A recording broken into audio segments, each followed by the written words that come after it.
Ladies and gentlemen, welcome to another beautiful episode of Biscotto Conversations. Returning again the second time is Mr. Rolltops Wyatt. How are you? It's a pleasure. Thank you for having me again on round 2 of the Biscotto Conversations. And I'm very well. Happy. Keep your mic close, like your friends. Okay. Keep your enemies closer though, right? Exactly. Last time we were here, we were sharing a microphone, so we've got a few changes to the studio, and You've also upgraded a bit. Exactly, baby. We've also got a brand new. We're casting from a webcam instead of the crappy one on my laptop. So we're going up in quality, little by little, like a rising digital stream, as it were. Onwards and upwards. Absolutely. We've this is happy Valentine's Day, everybody out there, by the way, who is celebrating as a couple, or if you just fancied sitting down and joining us live, then welcome. And today we'll be probably kind of touching on a few bits and bobs of Napoleonic eras, maybe, and some a little bit of T. Lawrence maybe later. It's kind of what we've been going on, and about the beautiful women that we share 50% of the planet with. Got to be Valentine's Day themed day. Exactly. So earlier we were talking about T.E. Lawrence and the fact that a lot of places use military command units and centers use his book as a point of reference now for not just geographical assault foundationary kind of like control, but also moving on into things like actual assimilating oneself into the environment that one finds oneself in when one is there, sort of, and fine, blah, blah, blah.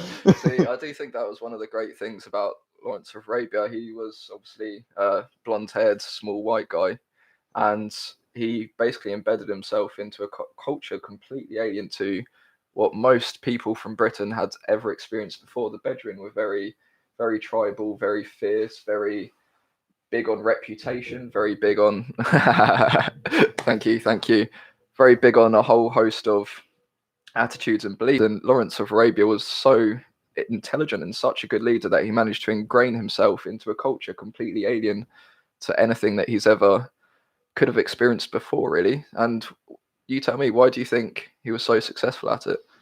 Well, I think that he had a penchant for history. I think that he loved to listen, study, learn. He did his homework before that he found himself in country, and made sure that. And he also, not only that, but he also, I think, as I said, penchant. He fell in love with the culture before he found himself in it. So he found him. So he went to He was an archaeologist, and went to numerous digs in Cairo and other places. And shout out to the T. Lawrence Society, please. I've recently subscribed to you guys, and I want to meet up for your lunch, which is happening in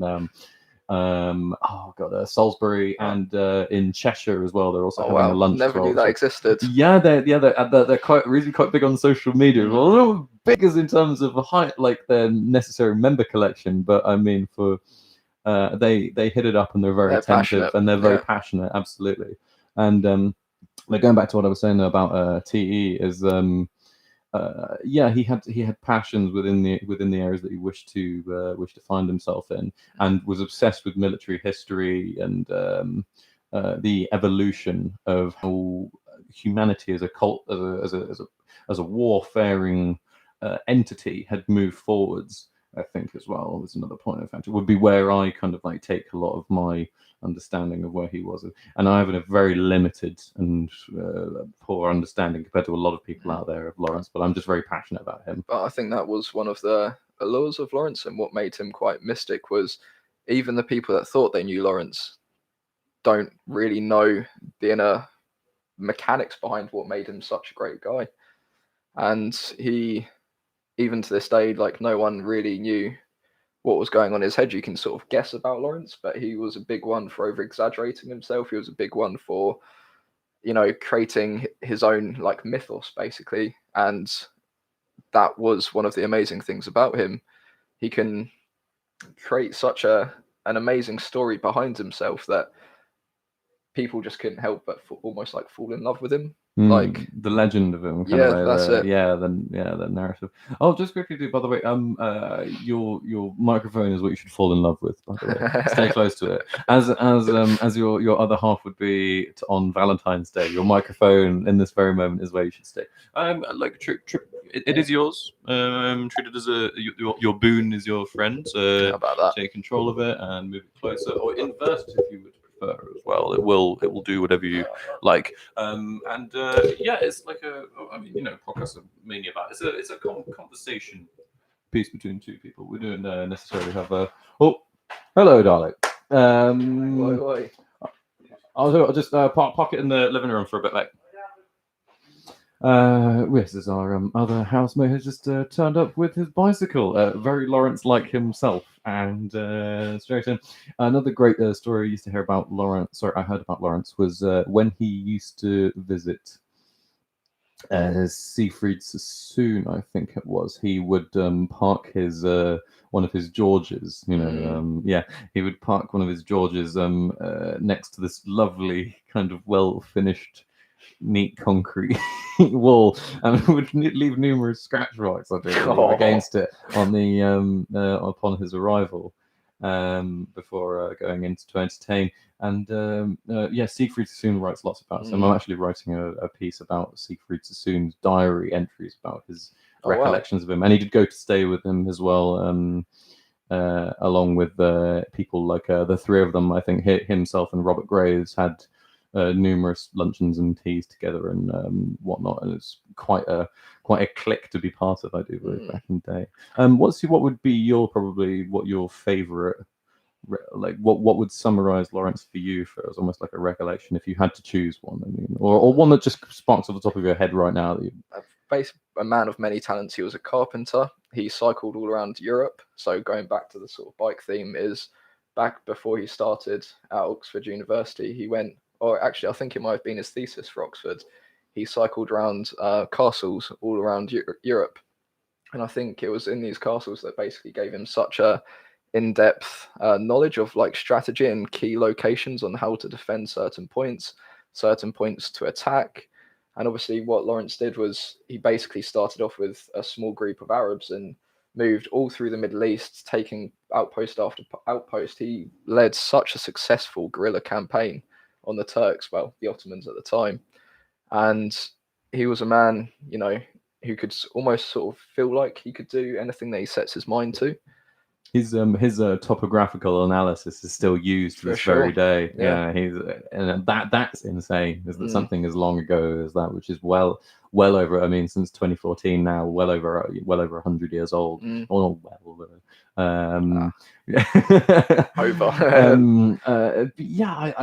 I do believe that as much glory as his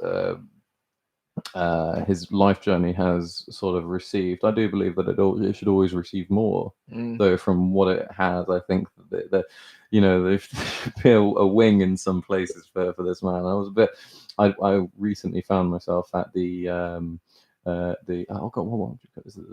military museum, the war museum in London, the Imperial War Museum in London. Yeah. And there was a gentleman. I hope you don't mind me going off on a quick tangent. Tangents are the best. Spin a good dip. Well, there was a gentleman there, guys, and he was a large gentleman. And he must have been in his sort of like early 60s, maybe late 50s. He could have been younger and mistreated his body a little bit more. He'd used it as an amusement park as opposed to a temple, and. He and I asked him very, very nice. I said because I found myself in the basement and I only found his hijab, bit of his headdress, and one of the Luger pistols as well. That was used by him, and a small plaque of information on him, but not really much more. And I wanted to see what else they had in the museum and what else was available for sort of mental consumption, because I want to know more, and I love the way that museums deliver information, and I think they're fantastic institutions. We should have more of them, if anything. So the good thing about London is we have so many free museums that are absolutely amazing. Yeah. You know, like the Science Museum, and we've got a good one about that, eh? Oh yes, we do. That was magnificent. Yeah, we found ourselves in the mathematics department. After a heavy night of partying. Yeah, absolutely. That's a story probably for another podcast. Maybe we'll later down the line we'll delve into that one. Anyway, I was in the Imperial War Museum. I wanted to know more, and I asked this guy, and he had one eye and was a bit disheveled. And I stopped him. He was walking past me. I said, "Excuse me, hi, excuse me." He kind of blanked me. And I said, "Excuse me, sorry." And he worked there, and he was one of the kind of security / curators of the area that he was in. You know, one of those guys that kind of sits in a chair, and if you have any questions about any of the exhibits, then you direct it to them. And I asked him, "Do you have any more pieces or any more sections on T.E. Lawrence that I could look at within the World War One section or post?" And he said, "No, we don't have any more on him, and we don't have his camel, and we don't have his bike." And Helpful fella. And I said, "Okay, thank you very much. There's no other exhibit." He said, "No." I said, "Okay." I have offended him or assaulted him in some way. So then I wandered off and thinking all the different ways that I wanted to kill this dude as I was walking off, or all the different big, huge speeches that went through my head of how I'd like to have a go at this man. You, sir. Yeah, you little piece of shit. It's like, oh my, I was so outraged at him. And he'd kind of like a wonky leg and stuff. And I was like, yeah, well, I'm going to go upstairs. I was like, I'm going upstairs now because you won't be able to get up here. You can't get to me and upset me up here. Yeah. And shit. And I spoke to some of the people at the front desk, and I said there was a guy downstairs, and it wasn't necessarily rude to me at all, but I don't think that he understood what I was looking for. Could you give me more information? And they talked about his rifle.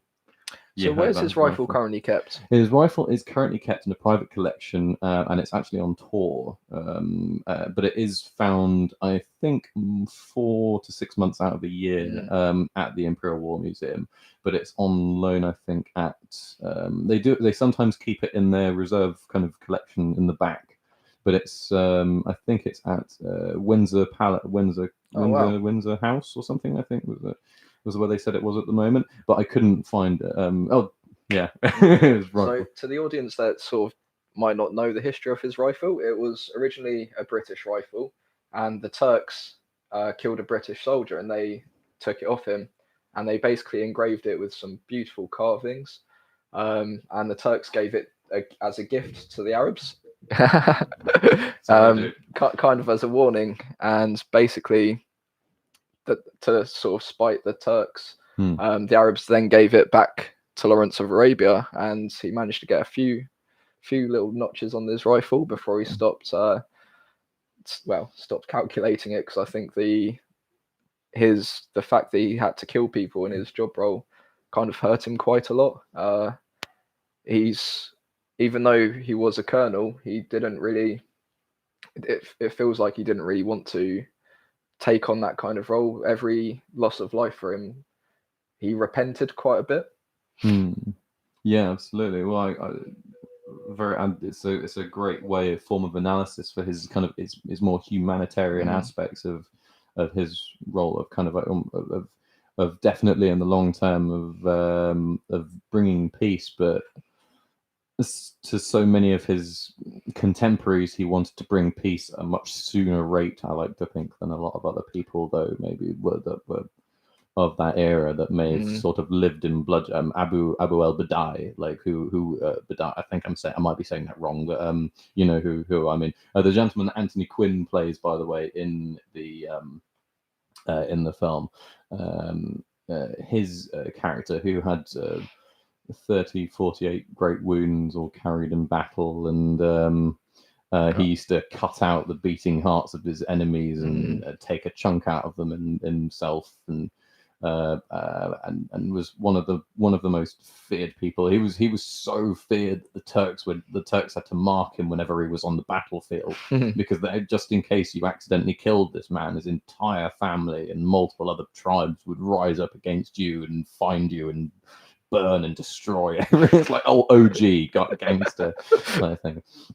And anyway, but I digress. So I know I'm in this museum, and after talking to this man and then talking to the people at the desk, and I said, and I just went on a walkabout and I walked to a few other places, and I found another person who was another curator. I just want to say for the record, most of the staff in the Imperial War Museum were wonderful, very helpful, and fantastic human beings. But I did bump into another person that was bloody useless whilst I was there as well. It was it was 2 out of 12 people. So there were 10 people that were there. They were phenomenally helpful, lovely people, and knew so much about the exhibits. I'm very keen.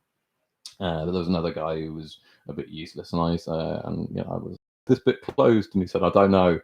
I was like, "How can you not know?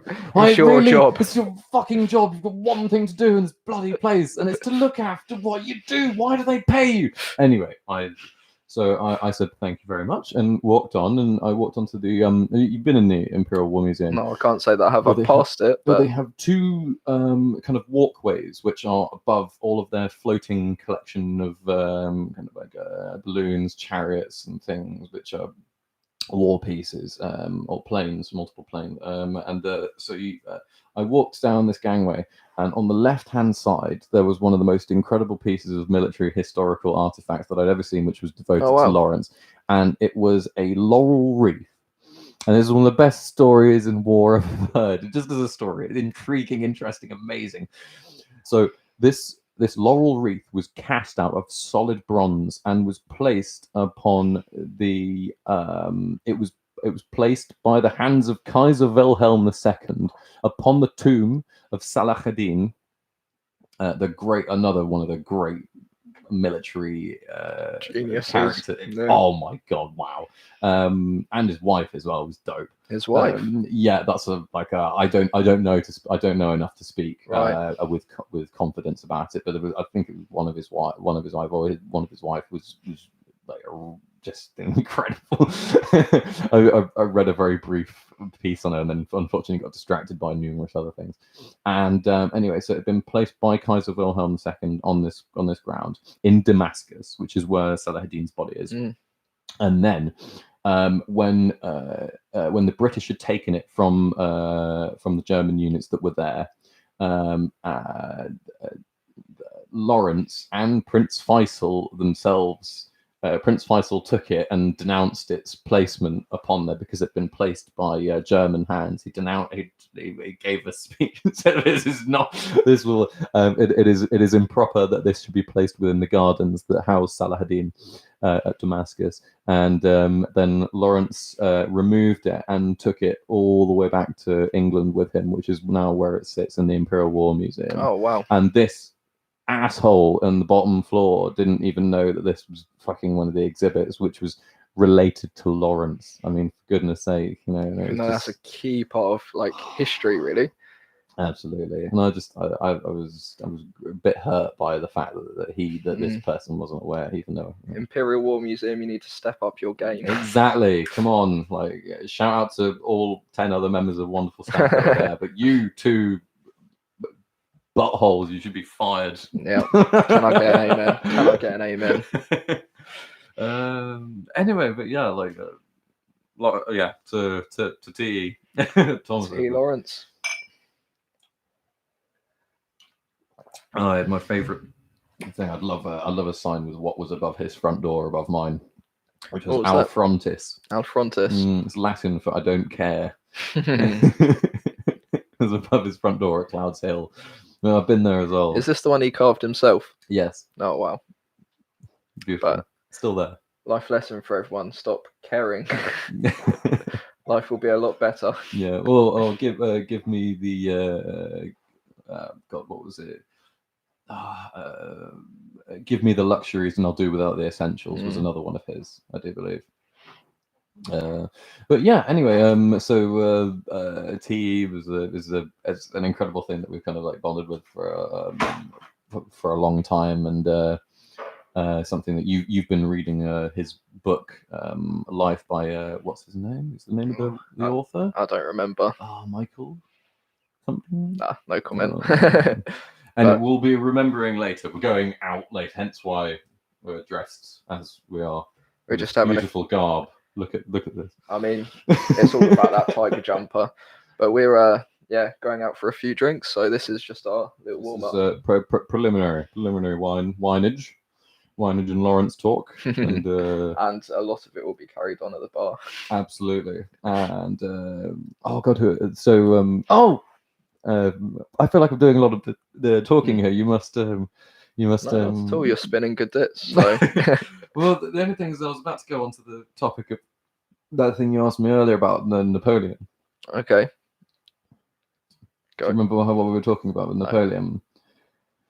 Well, we were talking. Oh, about... your 8th degree of separation to Napoleon Bonaparte. I don't know, you'd have to count for me in the story, but there is another tale. I hope you don't mind. It's mostly me. We're 20 minutes in, and it's been mostly me chatting my ass off here. But I mean, people can wind on if you want to.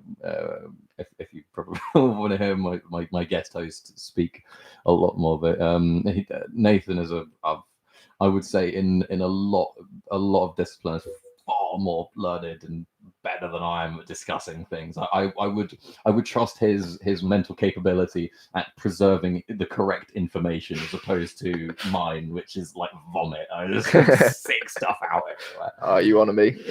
I really do, dude. You honor me, sir. Thank you. I think it's the beauty is you get.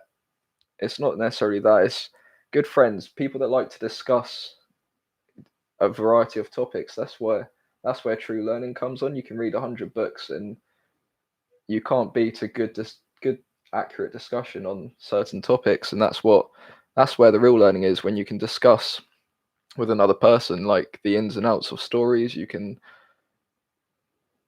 face-to-face conversations help you learn a lot better, and it's one thing I'm very thankful of is I've got a wide group of friends that are very interested in history, politics, sociology, psychology, you name it.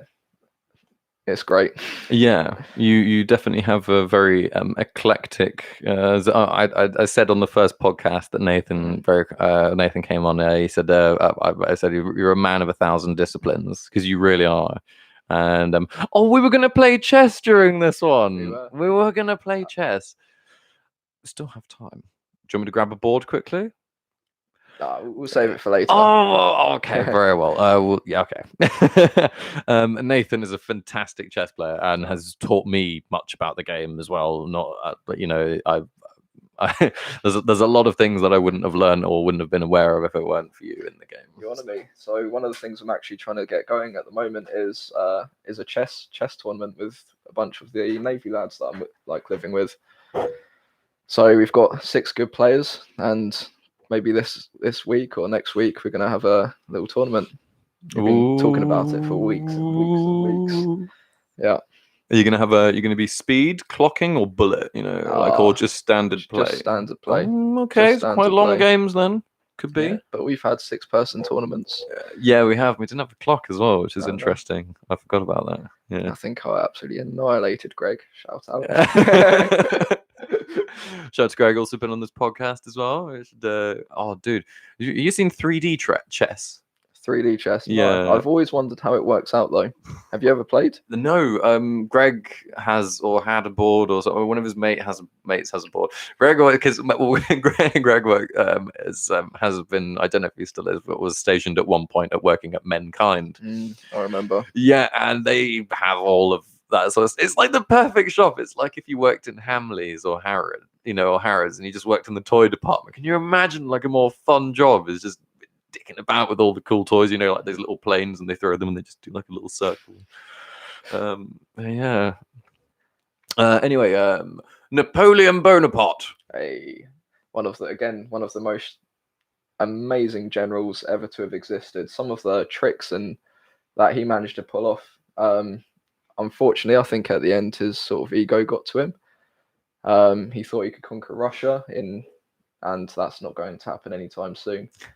Shout out to, as Hitler quite well knows. Shout out to Hitler. Did you just shout out to Hitler? More shout to Stalin. Shout out to Hitler. Shout out to Stalin. Yeah.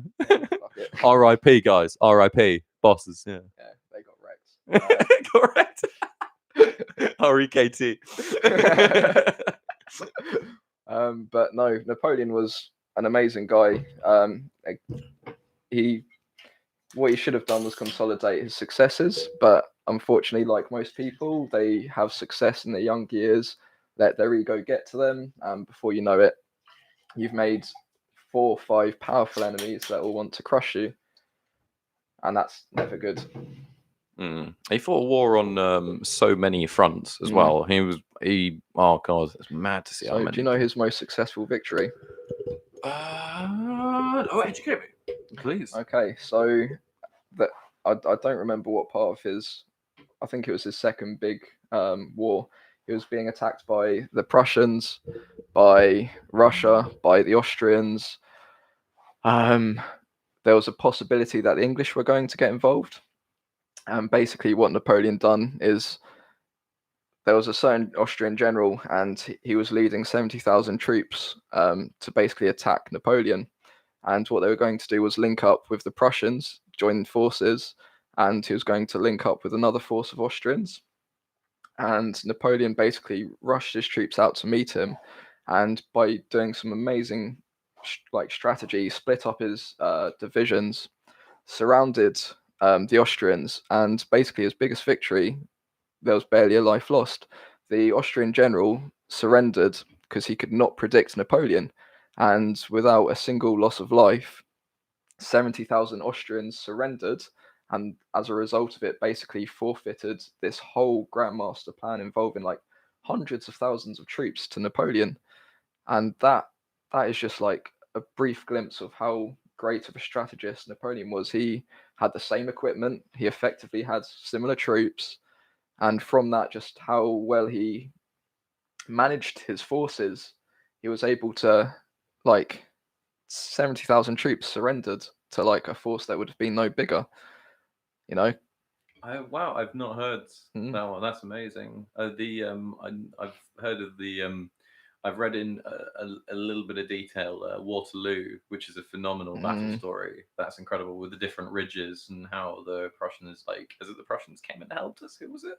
I think it was the Prussians, yeah. General, and it was that general, and we were basically, and the given the to and fro during the battle between England and France and everyone else involved is one of the most incredible stories that you'll ever read, and it is beautifully detailed online. And you must, if you're a big fan of military history and the lessons it teaches, then please go and hit that up, because it is a read and a half.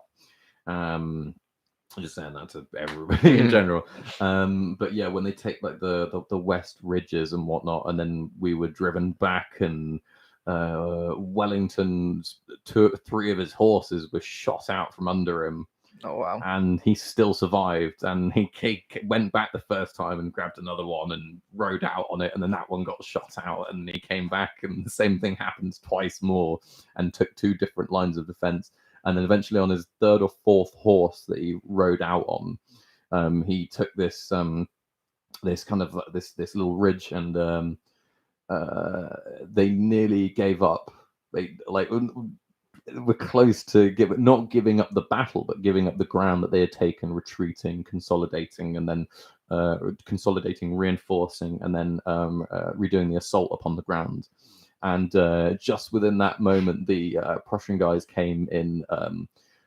This is one of the things you must read the story, because there's a large part of it where there's a big discussion of lateness or delay or all sorts of things about how the Prussians actually turned up to the battle.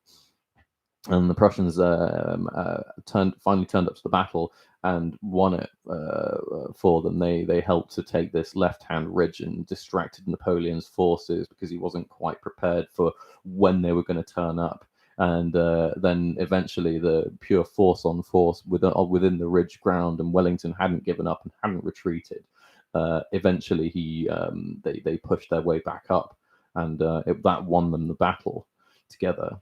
But I should but the connection I personally have with Napoleon Bonaparte, back to the original, we digressed. Yeah, digressed. So I love podcasting. It's so good. But yeah, so down the road from me, my parents used to have a patient, and I think she's long past now. But her son or grandsons, or her more members of her family, are still alive, and my parents have treated her and her husband. And her husband designed the house that we live in. Right. Her great grandfather was Napoleon's doctor Oh wow. on the ship in Torbay that he was imprisoned on. So that's 1, 2, 3, 4, 5 people away from me is Napoleon. So 5 people away from me touched each other's hands or came into physical skin contact. Isn't that insane? Mm. Isn't just 5 people away. Napoleon's 5 human beings away. One of the most influential people of the modern day, really. The man compared himself to Julius Caesar and had busts of himself placed upon, and still has them placed upon numerous points in Paris, and is considered one of the greatest military heroes that the world had ever known. Yeah. And as tyrannical in many ways as many people would have believed him to be, he is so But celebrated for his it was a for his people's military. revolution initially, though. Yeah, Viva la Republic. yeah, absolutely. And he was for the people, though. He came in there for the people. I think that's one of the things as well, that not just as you get older, but I think as we get older as a species of humanity, is we've learned to look at war a lot differently. We've learned to look at the people in war a lot differently. I mean, if you look at the history of war, it was always about the top generals. Yeah, You never hear about the average soldier, the ones that actually put in the work, I guess. yeah, It's always about the leadership of the generals, and it's one of the biggest flaws in history is you very rarely read about what the average human being was doing at the time. It was always about the success of the leader. It was always about the success of like the people that are really great. But the average person was the average person was the person that kept the country ticking. You never hear about the farmers or the industrialists or, you know, the average merchant, for example. or if you do, the ironic thing is how poorly they're treated by the people above them. Yeah. To say that, I mean, one of the worst cases of things like that is Stalin in Russia, when you throw people at the problem until eventually you can pull enough of your own people back, and then you can pull your enemy towards you closer, and they would have rather have salted the earth and destroyed homes, houses, factories than have let the enemies take them from them. See, that's what got Napoleon in the end. He invaded Russia. Supply lines. But he did invent margarine. Wait, what? He invented margarine. Napoleon. Yeah, absolutely. Because butter was upon the Russian front, butter was in their ration packs. So it was unkeepable because it was too hard, and because it's one of your main sources of fat back then. Yeah, of animal course. fat's a combination of lard and salts and milk. Yeah, milk. Yeah. And so they learned, I think, that maybe by adding certain fats or oils to it, that it helped to. I mean, back then they wouldn't have looked at it like this, but I mean, they understood though that it means that it increases its ability for spreadableness within cold climates and regions. Wow. Yeah, absolutely. That's definitely a new one for me. Really? Yeah. So yeah, it's a classic on that one. It is Napoleon and margarine. There you go. There's the connection. See, that's the other thing about warfare is the innovation that happens. Innovation goes through the roof the moment that a war has happened. It's not a good encouragement for it, but No. it is a pull-up. It is a positive aspect of when dire straits occur. Is that when the going gets tough, the tough get going. For sure. And it's, as much as we complain about this, the modern days, we are truly blessed to live today over any other period of history. Even though we've got more visibility to the wars and the suffering of that people undergoing, we are at the most peaceful time in history.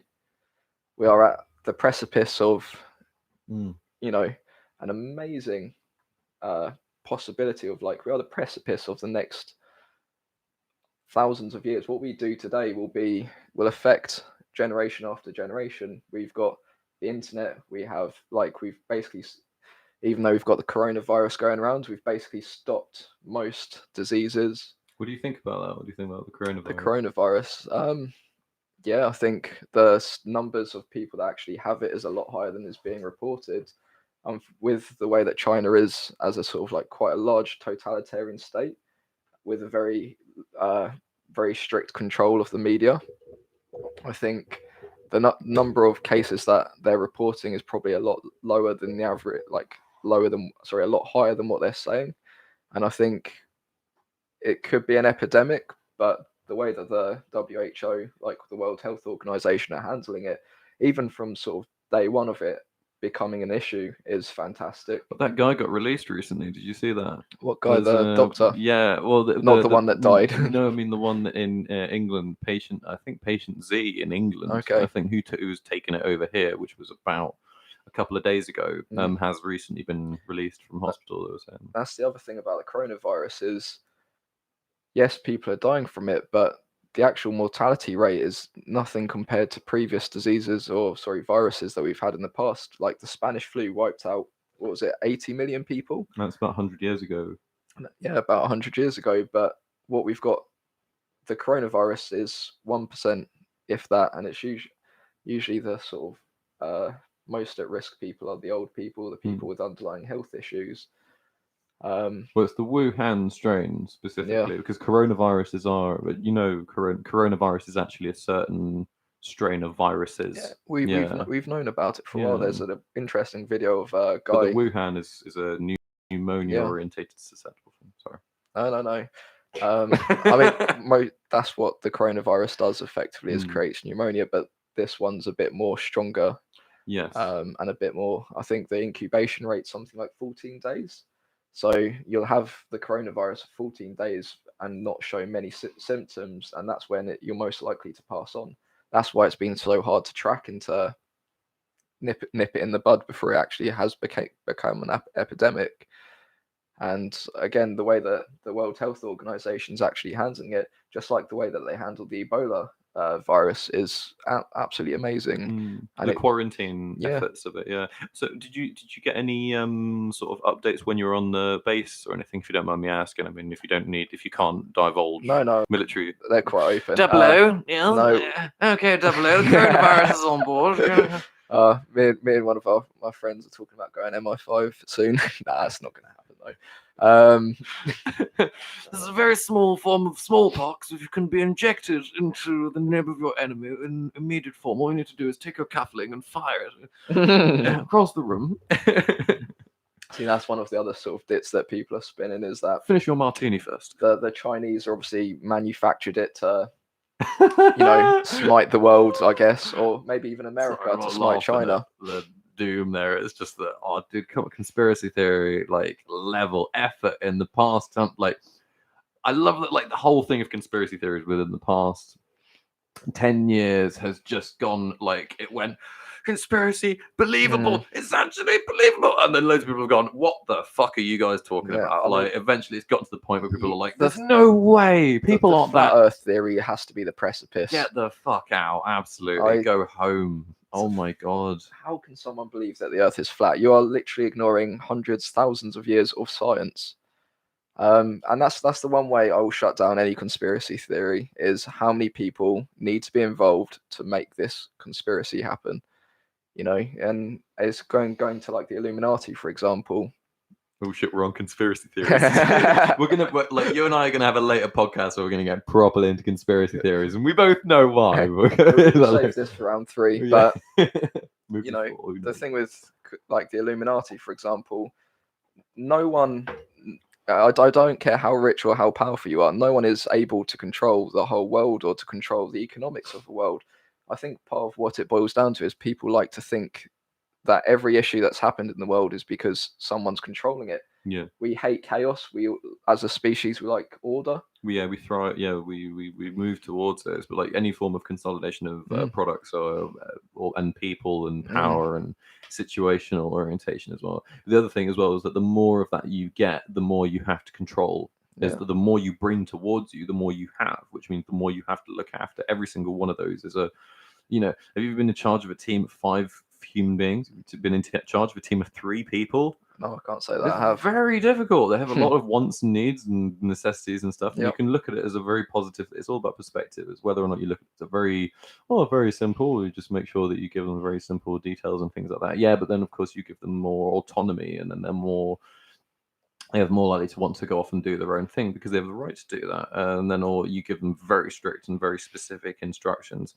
And then if you're found to break any format of that yourself, then it means that they're less likely to follow your own examples of whatever you're saying in the first place, which means that you get less discipline happening within your ranks anyway. And any future information that you put forwards will then be less moot. It's the true thing to any situation. You reminded me of the cartel thing at the moment. New season of Narcos from Mexico, by the way, which is I've seen. I haven't even seen the first episode. Have you seen the first season? Have you seen seasons 1 to 3 of Narcos? None of it. I need to add it to my list. I'm kind of going a bit through a gangster vibe when it comes to films at the moment and TV. So you've watched Gangland? No. Oh, dude! Mid like in the noughties had some fantastic television documentary studies on gangs and infiltrating it's excellent. And they give like big breakdowns of how the gangs work and how they function in terms of structure and what they're like, the kind of like the not just the political but the geopolitical kind of thing about how all the gangs kind of like interact with each other, because they all have to kind of they have to be compatible with each other up to a certain level or non-compatible at all, and they have warfare and all sorts and things, and the 3 to 4 main ones that you're going down in Mexico at the moment, which is as I believe it, there's probably somebody going, what the fuck are you talking about, Will? But as I believe at the moment, it's like the Knights Templar, I think it is one of them, and then I'd love to get somebody like on the podcast at some point in the future that like really knows loads about like Dave would probably be a pretty good person to talk to about this, but like because he's there at the moment and he studied history from exactly. No, but I'd love to get somebody that's like that's like just been on the front line or something like that, because there's a guy that did a really good series of interviews for Channel 4 actually with a couple of the people, and it was about 9 to 10 months ago now that he did it. But yeah, I'd love to like send him an email and say like, would you like to come on my podcast? I promise it'll be good. It'll be really fun, I swear. Won't drink, not this time, unless you'd like to. But yeah, as I stand it, you got things like the Gulf Cartel and the Sinaloan Cartel, and then Los Zetas, and then there's and then the Knights Templar Cartel as well, the Knights Templar, and those like sort of the main ones really that kind of like control most of it, and they're all in warfare and have different ties to different people. And then you've got people like MS-13, which are like the Maria Salvatrucha, which is like born in like Los Angeles and whatnot. It's a very interesting thing to get into because it's so contemporary. This is absolute fire right now in Mexico. And I don't mean fire in a good way. I mean this is a rage. This is a blazing furnace of a situation. How do you think the Mexican government should handle it? This is the drug war. I have no idea. I'm somebody who every solution I could ever think up also either creates more problems than it solves, or or do you think the guns blazing approach or arresting, like hunting out the main leaders of it, what approach do you think would be the best, or do you think it should be done at grassroots community program to prevent people from basically getting involved in these in the first instances? Well, to quote the West Wing, in any form of situation like this, I believe that education is the silver bullet. Yeah, I believe that people have a hunt for knowledge and they have a hunt to want to better themselves, and that I think at the end of the day, even though people may have their own twisted ideologies towards creating peace, I believe that they still strive for it. So, and peace is a reasonably quite a moot thing well, to quote Jane Austen, "'tis a truth universally acknowledged." That you want to create it is a truth universally acknowledged that a man in possession of a good fortune must be in want of a wife. Jane Austen, Pride and Prejudice, the first opening line of the book. And I think when there's something to be learned from that. Going back to Valentine's Day, still shouting out. When you have anything like that, it means that you've created a place where somebody has enough to provide for themselves, not just now, but forever. They have no need to work. They have no need to stress. They have no need to kill, maim, or harm everybody. And it's only when you get desires of gluttony and things like that, and that's something which you kind of need to educate into people, I think, is that you get things like the 7 deadly sins and religious terminology and whatnot, and to try and drive those ideals, not drive them into people, but giving them a solid, logical, cohesive argument for things like that, which is, I think, where things like arguments for mathematics come into it. Blowing people's minds with correct utilization of numbers. When you give people numbers, it means that they can control the info. I was talking about this on the podcast with Cedric last time, which was a really fun one a few weeks ago. And it's when you give people a lot more numbers, you expand their horizons in terms of what they're able to think about, because you give them a lot more possibilities when you open a lot more doors for them.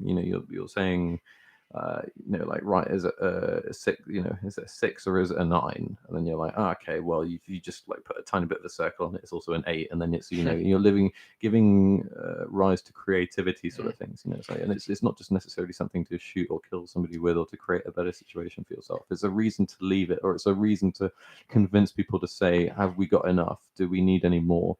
Can we stop the people around us from doing this? Can we quit whilst we're ahead? Or I don't know. It's interesting you say that. I once watched an amazing TED Talks, and they were talking about the fact that they've got the formula for what is intelligence. How can we define intelligence? And they're basically arguing that it's as simple as, like, their formula for intelligence was like their equivalent to E equals MC squared. And what is intelligence is basically creating the maximum amount of possible opportunities and possible outcomes for your decision making. So one of the examples it gave was like a chessboard. Intelligent moves, and what a lot of the artificial intelligence does for chess is they create the maximum amount of possible moves that can be considered good. Exactly. So no matter how your opponent responds, you've got 5, 6, 100 different good moves that you can do in the future. Yeah. Another example it gives was the universe. If you've got let's go with a boring universe with only a few like rocks in space and not much dust, not much chaos, you're not going to get a good solar system. The reason why we've got such a good solar system at the moment is because billions of years ago it was just utter chaos. There were meteorites flying into each other. There were no stability, it was just complete, like a state of complete entropy. But because there was so much opportunities for something to go right, so it eventually did, and lo and behold, we've got humanity. Absolutely. You start creating Goldilocks zones. Yeah, for sure. Sort of going off that is, there's the Streets, the band. Yeah. One of the best quotes that I'll remember throughout my life is, it was a song called Edge of a Cliff, and the person I forgot his name, the singer of the Streets. Dappy. No, definitely not. Dappy's N-Dubs. N-Dubs. Sorry, the other one. I can. Oh, Mike Skinner. I just thought he was the Mike Streets. Skinner. I just thought he was the Streets. Mike Skinner. And what he basically says is, I know of the Streets, by the way. I'm not very well up on for billions of years. Too kind. Oh, fuck yourself. What were you playing at? I poured it before I poured yours as well. Oh, bad host. I came onto his podcast and he doesn't even pour me the wine. You can have an extra bit in there because I love you so much. Happy Valentine's Day, Nathan. Happy Valentine's Day, son. But yeah, he basically says, for billions of years, our ancestors have survived to successfully pass on to us life. So for us to be here right now, we've came from meteorites hitting our planet. We've had single cell organisms. We've been fish for a little bit. We came from the sea. Monkeys, Seas beavers. eventually turned into mammals. We've Mr. had- Garrison. Yeah. Monkey, fish, frog, and then butt fucked another load of animals. And then here we are. Yeah. Congratulations, you're a load of. You're the product of a load of fish butt fucking a load of chicken seals into monkeys. I'd just like to say South Park is the best satire of any cartoon. Trey Parker and Matt Stone. Oh, Yes, it's my favorite. It's probably arguably my favorite TV show I've ever watched. Ever. It's in I've been my watching top it, 5. binging it loads recently as well. have you? Yeah, absolutely. It makes me feel. I'm feeling a bit blue or a bit like sort of not down in the dumps, but just. I need somebody to go like, oh yeah, just go fuck yourself. Why are you taking yourself so seriously? Yeah. Why are your, and it makes me look at myself and think, why are my problems that I have right now back? Why should I care that much about what I have to do? Can I, it's like, is it a problem or an inconvenience? My dad always says, like if it's an inconvenience, fuck it. You can't do anything about it. Go and do something else. Go and do something productive, or don't think about it. Don't waste your time with it. Or if it's a problem, deal with it. Sort it out. And don't ever worry about problems in the future. Just deal with it right then and there. Yeah, problems that haven't happened and don't exist yet. There's no point. I'm a strong believer that ultimately your only problems are: have I got water? Have I got food? Have I got shelter? Everything else is not an issue because you can deal with it, but ultimately those are the 3 things you really need to survive. Yeah, Maslow would be proud of you. Yeah, right. Hierarchy of needs, but ultimately, if you've got those 3 things, everything else can be achieved, and you just need to work towards it. But no matter how bad you might think your life is, it can always get worse and it can always get better. Ultimately, as long as you're alive and you find the goodness in everything, then happy days. You can never be defeated. Absolutely. United. Yeah. I appreciate what you've got, yo. And Absolutely. going back to this is our ancestors have, the life of our ancestors is amazing. What they've gone through to get us where we are right now is, next level. Yeah, it's insane. Like when you look at mortality rates back in the 20s and 30s and even 40s and 50s compared to how it is right now, and you forget how many discoveries and how much change has happened. We didn't even consider something like the internet. Like now you go like, how the fuck could you live without the internet? Like, and then like back in the 68, 69, which is when it when you first start getting integrated with it, and then you have a more commercial version of it which comes sort of available in the very late 80s and 90s, and then you get like and then you get things like Google in the noughties, and you're like, how now we literally have the world's knowledge we're at our streaming fingertips. Online. This is absolutely insane. Our ancestors would have never imagined something like this. No. Not in their wildest dreams. Yeah. But we are blessed. We can share information at the click of our fingers. We can find out anything we want just by 2 or 3 words. Like, we've got it good, yo. Absolutely. Cheers to that, man. Yeah. Prost. Salut. Skål. Oh, dude. I'm loving the Vikings. Mm. Are you up to date? Oh, of course I am, but... By the way, spoilers, please click off, go away. No. Fuck Can't off. ruin it for the audience. Oh, come on. No, they don't care. No. They don't matter. The audience doesn't matter. They'll be fine. You've got to appreciate what you got. I don't. I'm an asshole and I love it. No, okay, fine. We won't. I love that show. I really do. It stirs something special in me. My beard gets extra slightly long whenever I watch it. It's taken the pinnacle of my favorite TV show. It's smashed Game of Thrones. Like, I prefer it to Game of Thrones. Oh, hands down. I mean, there was a particular scene with like King Egbert and Ragnar and the power dynamics between the two. What, in the bathtub? No, when they're talking about, are you a bad guy? Yeah, I'm, bit of a bad guy, but I think ultimately I'm good. But that conversation is one of the best bits. Oh, the drinking one. Yeah, I think so. Yeah, that's good. Yeah, I like that one. Oh, in the throne room. If I'm honest, you strike me as a King Egbert character. I see a lot of similarities between the two of you? I always thought it was a bit more of like a. I always thought it was like if Rolo and Ragnar kind of like had a balded bearded love child. For me. I mean, I love Rolo. you've got the beard of Rolo. I'll give you love that. Rolo. Rolo's like one of my favorite characters. Like his art, dude. Like his. I remember, I tell you, so when I was in the car, or when my dad used to drive me to school, Mm. he used to do, because I was terrible at doing my times tables. So as a reward, when I'd do in year 4, we used to do the times tables tests, and then you'd get tested at the day, and you had to stand up in front of the class, and you have to do 1's 4 is 4, 2 4 is 8. Oh yeah. And you do the whole thing, and then the next week it would be 5, and like you'd spend most of the week practicing.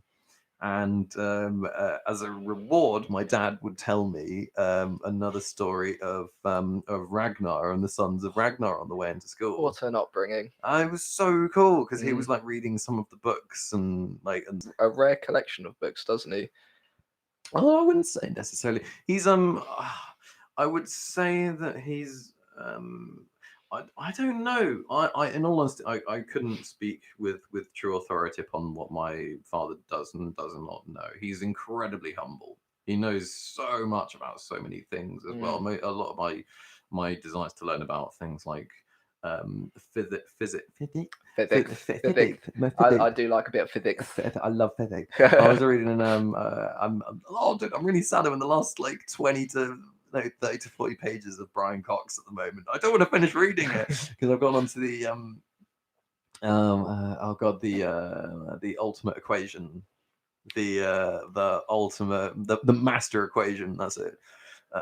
The master equation, which sums up kind of like the existence of gluons and your protons and all of the kind of like the quark system of your up, down, left, right, chance. Is it the link between? Well, there's a very loose and shitty definition. It would be kind of like the mass to energy equivalency. Okay. So when you have things like of whether or not how one transfers mass into energy, the movement of something in between the two, and then the crossover line. Oh wow! In between them, and it's kind of like if you solve the universal equation, then what you do is you manage to oh god, what's it called? What were they trying to do? Hawking was trying to do it when you bring all of it together. You consolidate all of physics into quantum physics. Yeah, what was I can't remember. I don't know. The something, because the big argument for it was string theory. Yeah, and that was one of the only ones that fit so well into quantum physics and the universe, really. But we've still got so much more to discover. I get where a lot of that comes from, especially all you need to do is look at the electron. Like the electron is the thing that, like, if you look at how the electron moves, page, testing yourself there. Yeah, Stephen Hawking's page 14. Chapter 4 or 6, and it is his writing on the electron. Blew my mind. I stopped reading the book for a week and barely thought about anything else. I couldn't because I'd always understood an electron as moving and controlling itself in one way, and he was like, okay, it also moves as a wave, but it also is part of that. It also appears and disappears, and the same one that's in there is also exactly the same one that's in there, and then it's also the same one that's in quantum entanglement. And you're like, oh my, for the love of God! And you're like, okay, my brain's broken. Like, and every day your brain breaks, but it's such a good feeling. You go from hating it and going, I'm such an ape, I'm such an idiot, I don't know what the fuck I'm talking about. So you get like 2 weeks down the line, and not that you start knowing what you're talking about, but you start going, oh wow, I get how I don't know what I'm talking about. You start understanding how it's like you just truly come to terms with like how foolish you. There's a famous quote, and it's the more you know that you don't know. Yes, absolutely. It's I think it all comes up through people like Feynman. Shakespeare is probably one of the first people to say it, but probably somebody like Confucius is probably one of the first written word to actually do it, and it's Shakespeare's one is every wise man thinks himself a fool. Sorry, and every fool knows every fool thinks himself a wise man, and every wise man knows himself to be a fool. And then Feynman coined later on, "I'm smart enough to know how stupid I am." Yeah. And that's the thing. Stay humble. Yeah, absolutely. Preach, dude. Yeah. Yeah. Fuck me. And everything I know. Good. You drain that like a champion, aren't you? It's just red wine. It's where my heart is. Oh, William. It's really good though. So what we're drinking at the moment is a Chilean wine, and it has rich, plummy, fruity notes with a certain amount of raspberry, but it's a Merlot. So my favourite. I have fallen in love over the past few years a little more with Merlot. I've never been a fan of things like Zinfandel. Okay. I've never really been I don't like my rosés or anything like that. No, me neither. I did when I was about 14, 15, and we used to like a Hune. You just get me an IV drip with a. Oh God, no. Real was classy back in the day. The power of Christ compels. But yeah, but no, my all-time favorite is Chianti. Chianti. Oh God, it's full-bodied when it's not. It goes. You can couple it with any form of Italian food as well, which is what I love. I love Italian. We had I cooked us a little sort of goat cheese and parmesan ratatouille earlier, and ironically, we're actually having quite a far away wine with it, Chilean. But luckily, we've also kind of combined a little bit of potato and sweet potato. So we've got a little bit of our international cultural diversity. Even though you could argue things somewhere like Venice would be a good argument for amalgamating one's pasta dishes into something a little bit more international.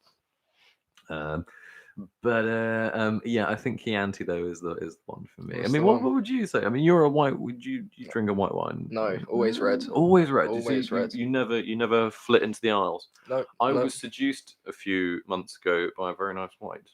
Okay. I can't remember for the life of me what it was, but my brother pressed the issue and gave me some at a party, and I said no, and he said try, and he got happier the more I refused. So I was like, fine, it's going to be very good then, isn't it? So I just had a sip, and I was like, wow, and it just didn't. So I'm used to drinking shit because the other thing is, if it's dry, then it just feels like it goes, fuck you, runs away, and then you just didn't give like the full hit of kind of like on your palate. But this one is like it's like when you drink a really good, strong, single barrel Jack Daniels, because of the fact that it's an extra just under 10% up from your standardized bottle of Jack or any whiskey that you'll get behind the bar.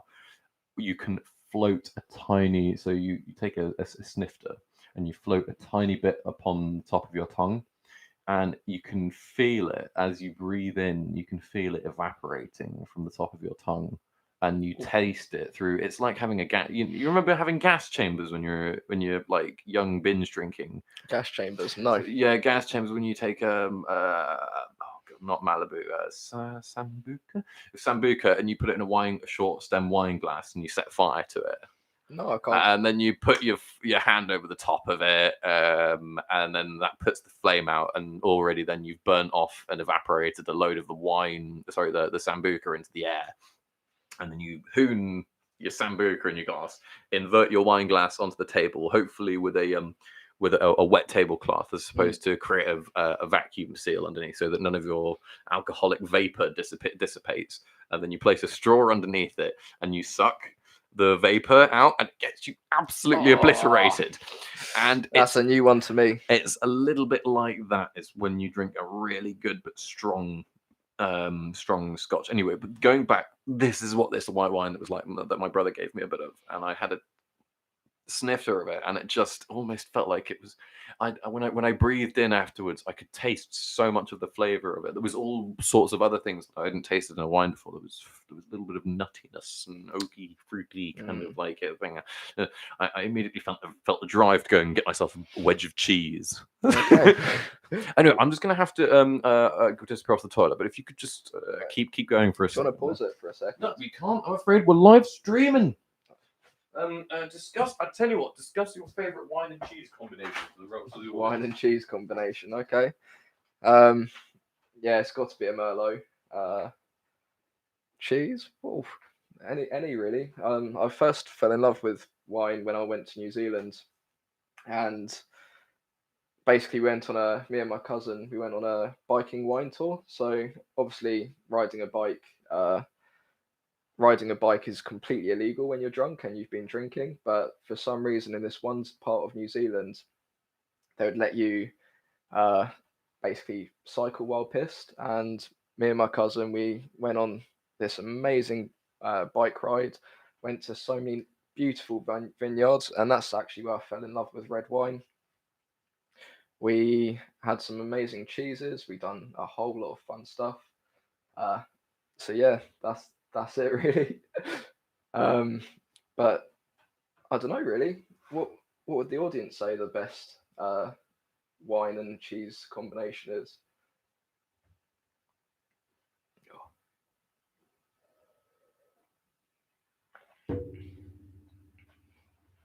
Personally, red's the one. Red is the one. Oh, William, I also need to go to the toilet. Oh, there's butter, my friend. Tag in, tag out. Yep. Oh, clock in, clock out, as they say. So, how are we all doing? Are we having a wonderful time? I hope so. I know I can do press host a little bit too much, don't I? But I love doing this. I love Biscotti Conversations. It's a very fun thing. I just hope that you guys have as much fun as we do, really. Shooting the breeze, talking about nothing, just on everything.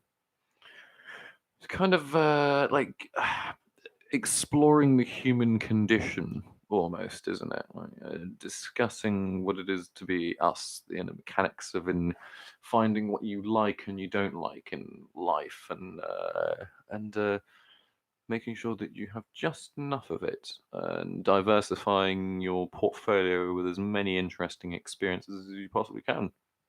I hope to get my friend Jordan Stoner, who who's a great painter, a stencilist artist, and he draws and color. Incredible artist, he really is. He had some of his work. Check out some of the other earlier podcasts and look in the background. And Jack as well. He's another very interesting, fantastic person. I could talk to him until the cows come home. The cows come back. The cows go back out to work again and they come home again. And Ross as well. Ross Mackay is fantastic. He and I can also have a very big and humongously detailed discussion about T.E. Lawrence, and not just his military exploits, but his personal life and family dynamics, or not family dynamics, but relationship dynamics, kind of things with a lot of other people. And Nathan has returned. Hello, audience. But yeah, and we hope to be getting a lot more guests on this year. Obviously, this podcast we're having right now is taking place just after, not long after the other podcast that we did. Well, I mean, quite long. How long was it? When was the last time? Well, it's been over 6 months because it was before I joined the Navy. We had sake and green tea. Yeah. Very good. Ooh, podcast number 2, I believe. Remember, Nathan, fall in love with your microphone. Love for next time. You need to bring it with you everywhere you move in your chair. Your microphone should come with you, and you should speak like directly into it. You've done a great job. I mean, this podcast thus far. Okay. Just saying. You honor me. Oh, but yeah. So what other podcasts have we got? Can the audience expect? Oh well, I was just literally giving them a big clue on the fact I'll be having Jordan on here soon. Yeah, that's going to be a good one. Exactly. He's gonna rip me a new one on here. The audience will have even less respect for me than they already do. I'm sure. See, I'm too kind to Will. Jordan, he won't be. No, he and I have a certain type of rapport that I can't wait for the rest of planet Earth to witness, that it has yet to experience on a magnified scale. Jack, I hope to get on at some point this year. I'd also like to get Kirsten on as well. She's Yeah. very interesting. She's got a real cool kind of like community help thing, or personal, like almost one-to-one, not necessarily. It's almost like not a therapy, but a therapeutic sort of heart self-harmonizing thing that she would like to get into in the future, that I'd really love to talk about with her and Amazing. go over. And yeah, exactly, like that's really cool. I love people that do that, because that's like so selfless to want to do that. Is to just like, I just want to help people. Like, that's rad. Fucking go for it. Absolutely, more of that. And other things as well are like Ross. I want to get Ross on it. Ross and I are going to have like a 6-hour podcast, because we're going to like talk about everything from Artie Lawrence experience to Big Base on Age of Empires to our bad movie list. It's a big list, and it is very bad. Be prepared. It's the shittest list of movies I've ever seen, and thankfully I've not watched a single one of them. You have actually? Nah, The Room. I've not watched The Room. You've not watched The Room? No way. And just while we're at it, they also have the shittest taste of music as well. It is really bad. It is like crushingly bad. Well, because we ventured through. We ventured through all the good music. I mean, you spend your life. I mean, like he's to he is Beethoven. I love Mozart. So I love the kind of more lighter fairy tale kind of thing, but yet also I like the deep gnarly devils as well. So like he loves the deep gnarly devils of kind of like the overall of music. So he'll go into a bit more of the sort of like he's a lot more of a punker than I am, but I'm more of a heavy metal. Yeah. So he has John Lydon, and I've got Lemmy Kilminster. He's got John Lennon. I've got Mick Jagger. Like things like that.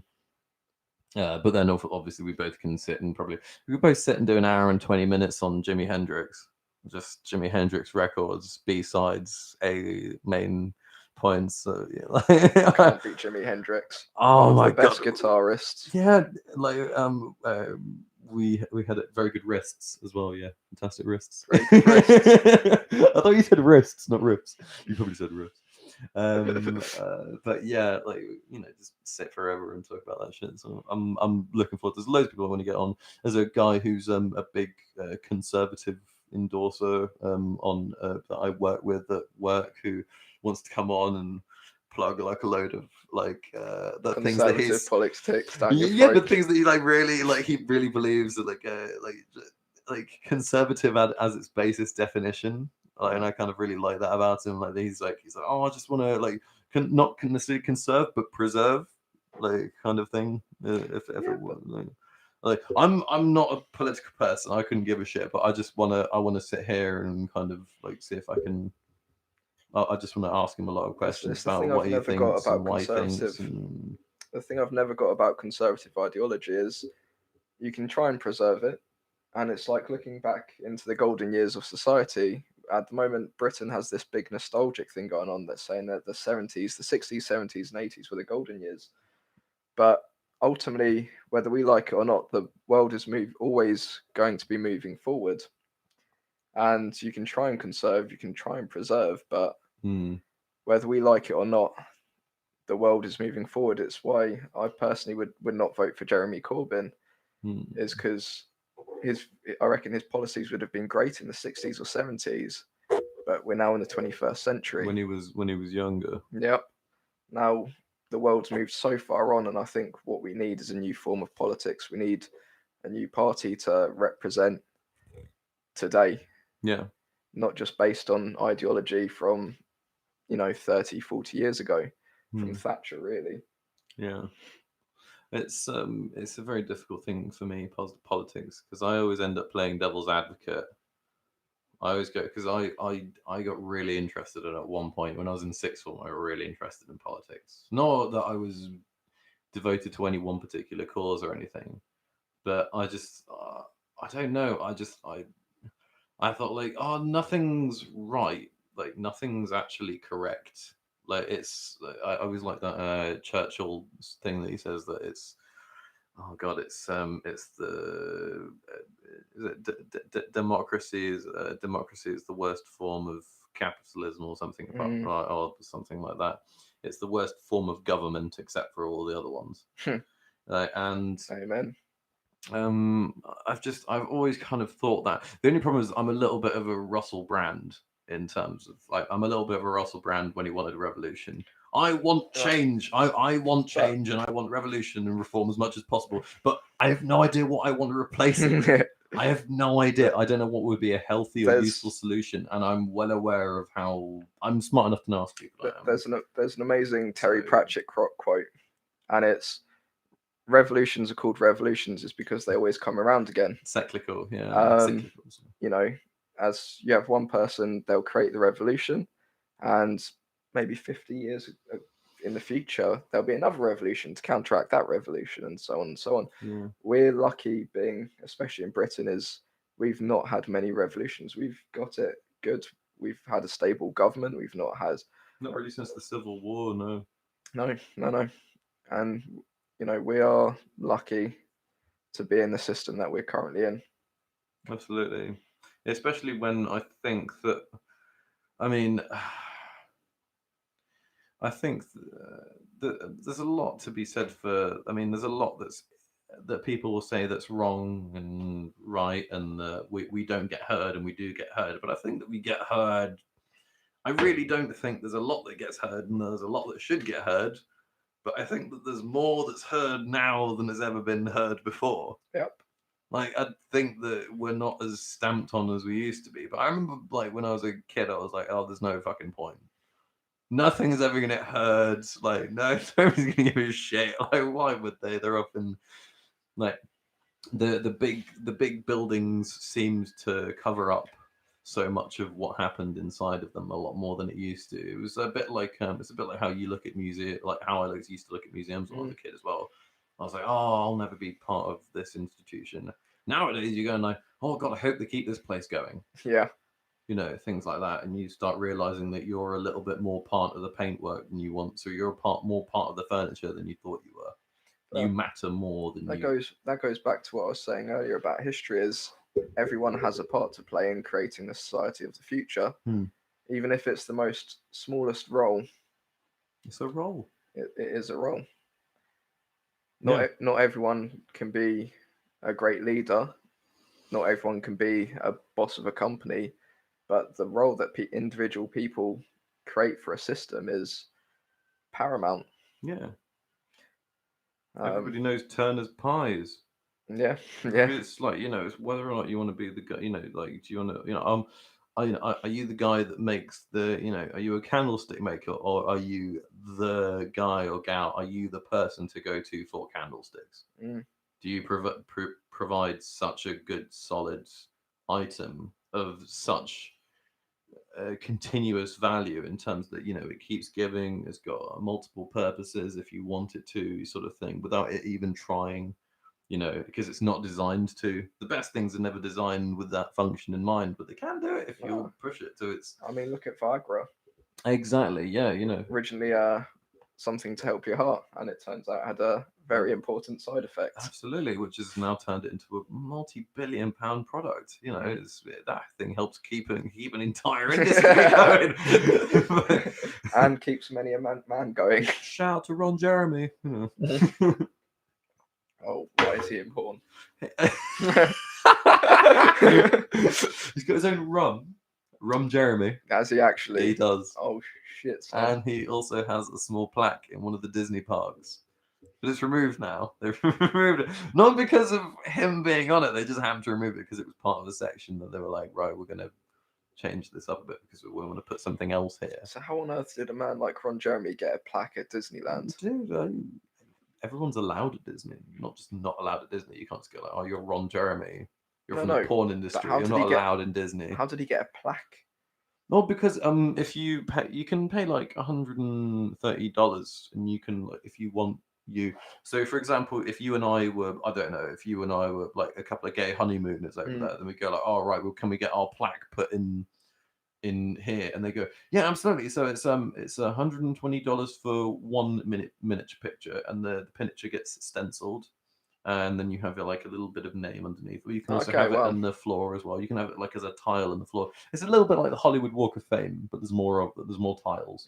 Okay, as wow, it I can appreciate that then. So you get to like you get your name to be engraved in the happiest place on earth. It's not like Ron Jeremy was given a plaque by Disney for his No, contributions he to the porn wanted a industry. plaque at Disney. Yeah. He didn't get given. Okay. Yeah, exactly. So it's comme ci, comme ça, as it were. How are we doing for time, by the way? Did you want to hit town earlier rather than later, or did you want to? I'm very happy here right now. It's 7:30. You call it? Is it 7:30? I thought it was 6:30. Fucking Christ on a stick. Well, Let's go hit the town. Yeah. Yeah, it's been good too. I hope we haven't. Yeah, I hope we haven't. I hope I haven't provided any doldrums at any one point. I know this man has kept me very entertained throughout the whole entire thing. It's been a pleasure, Will. Thank you ever again so much for round joining two of me. hosting me. Thank you so much for coming on. And that was another wonderful and fantastic biscotti conversations. Thank you so much, everybody, for joining us on that magnificent stream. And have a wonderful Valentine's Day and a sick rest of your day. And we'll see you next time. Peace out. Bye all.